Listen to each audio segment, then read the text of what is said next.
What's up, everyone? Welcome to ESTNN. My name is Malik Shelp, and this is an interview that I got to do with Envy's very own Food right after they won the Nerd Street Gamers Closed Qualifier.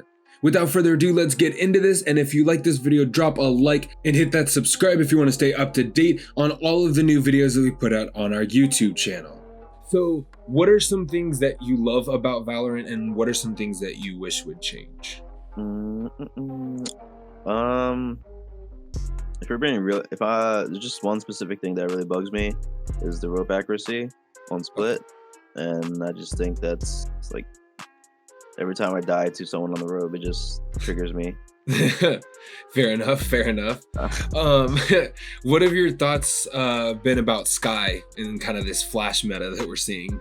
Yeah, we've only had the chance to play with and against her a few times, but I think she's really strong, to be honest, because she's kind of like a Sova and Breach put together, like the best parts of both of those characters put together.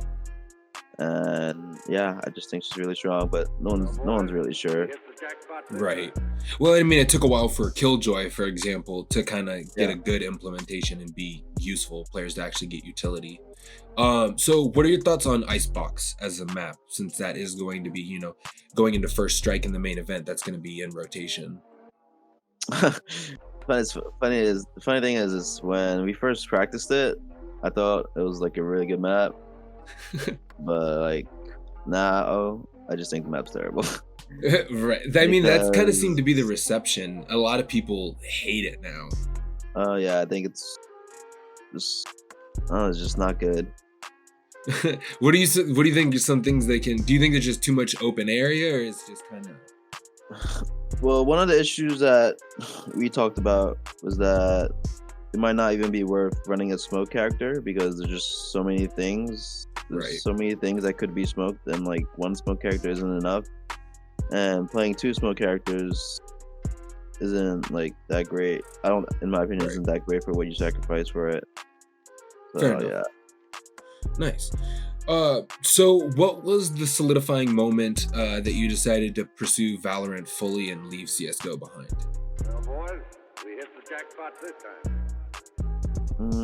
So obviously one of the main reasons was the financial aspect of it, where at the time Counter-Strike wasn't really doing too well in terms of support and organizational support, and Valorant was a new game that was like the newest thing. Everyone's like hyped up about it, and organizations are starting to get into it. And I saw that like a lot of CS players that I was friends with switching to Warzone Wardell, for instance, and I was like, damn, maybe it's the time. And then as far as the game goes, I think I didn't really like it at first, to be honest. Like when I was still playing Counter-Strike, I was playing Valorant for a little bit. I was like, I didn't really like it, but it kind of grew on me, to be honest. I think I really enjoy the game right now. I think there's so many possibilities when it comes to the combination of abilities, and we're probably not even close to like the best. Well, how should I say it? The best way to play the game. Right. It's still growing and developing. Yeah.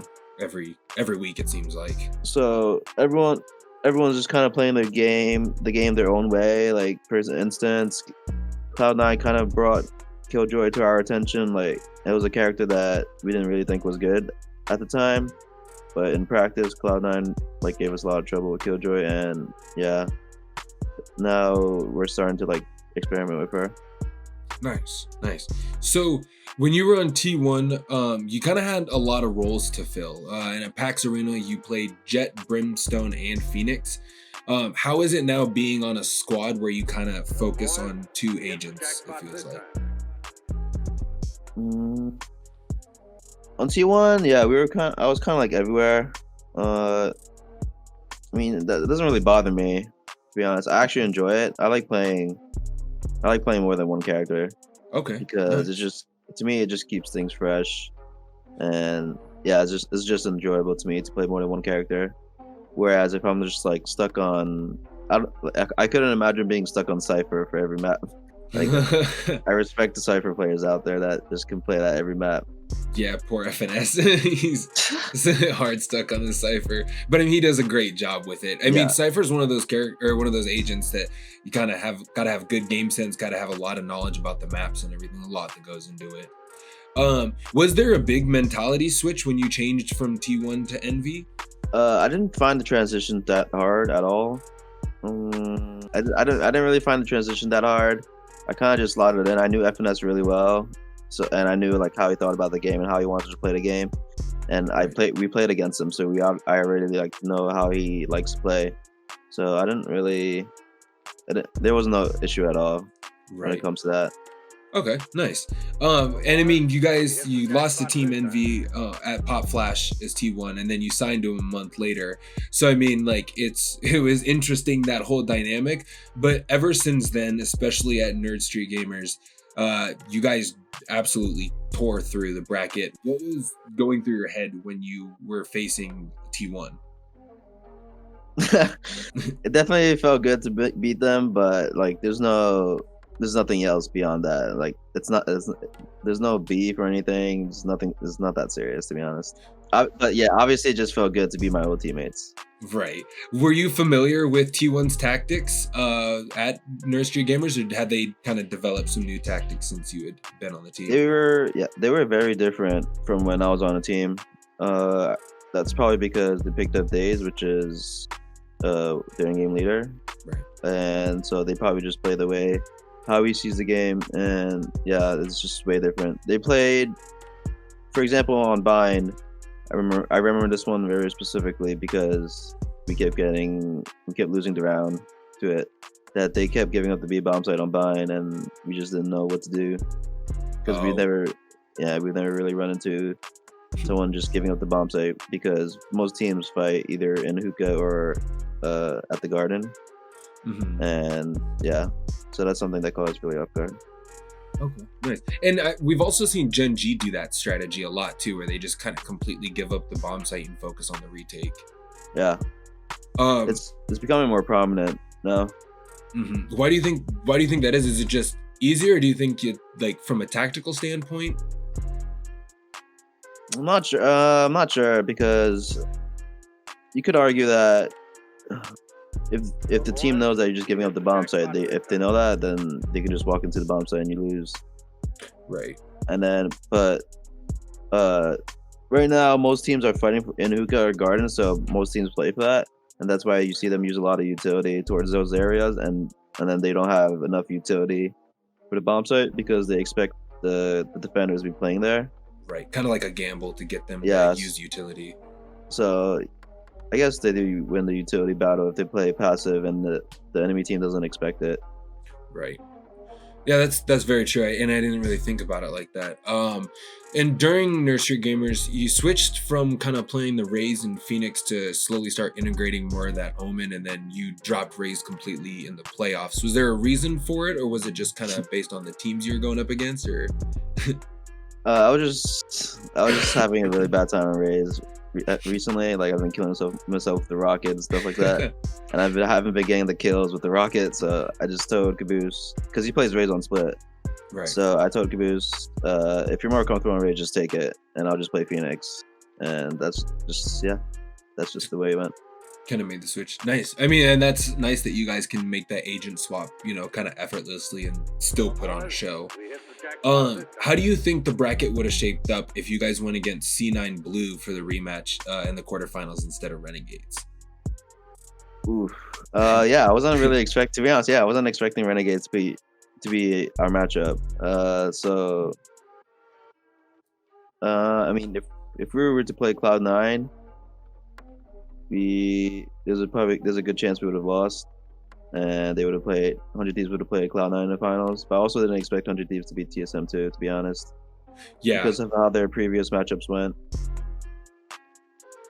I mean, and I'm already in the first strike events, there's been so many upsets and so many teams that we've seen just come out of nowhere and different things. How do you guys feel about your performance against 100 Thieves? That day, everything was just going our way. A lot of the first kills were going our way. like way more than normal. We were winning all of our clutches, so it's pretty hard. It was pretty hard for them to get into the game because everything was just going our way. Right. It seems like as soon as you guys stepped into the game, you guys just clicked and you were ready to go. Yeah, we were playing pretty well, to be honest. Yeah. What do you feel like you and the rest of Envy need to improve on to repeat your success at the main event in December?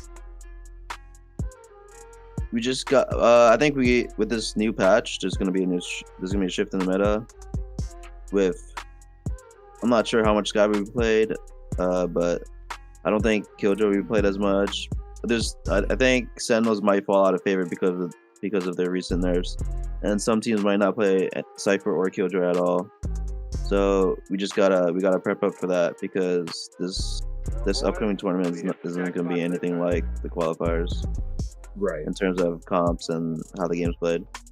Yeah, it's going to be a whole... Do you feel like you guys are at a slight disadvantage not playing and being able to kind of see how the meta's evolving? Or is it nice to kind of take that step back and just watch everybody?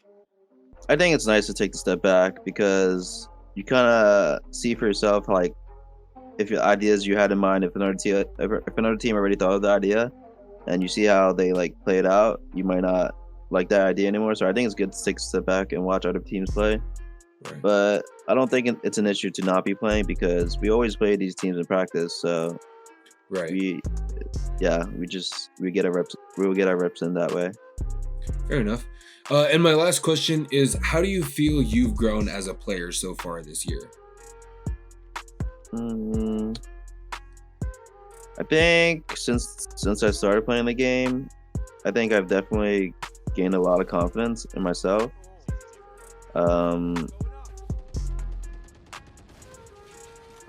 That's a tough question.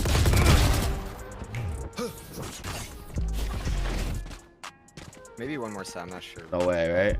Boys, we hit the jackpot this time. We'll know after the break. Spike planted.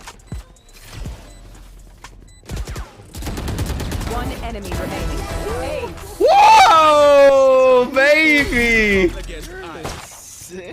I think the main thing is I just gain a lot of confidence in myself, and in FPS games, even if you make a bad decision, if you make it with all the confidence in the world, it will work. Yeah, I feel like that's Wardell's mentality. He's just always confident going into his games. But yeah, that's all the questions that I have for you. This is your chance to plug anything, your streams, anything you want, your Twitter, go for it. Yeah, if you guys don't follow me already, you can follow me on Twitter at food_TCS and on Twitch at foodbw. Awesome. Well, thank you so much for doing this interview and taking the time. Joke's over! You're dead! I don't see anything, honestly. Do you have a gun back site? Yeah. They dashed in sight. They rush.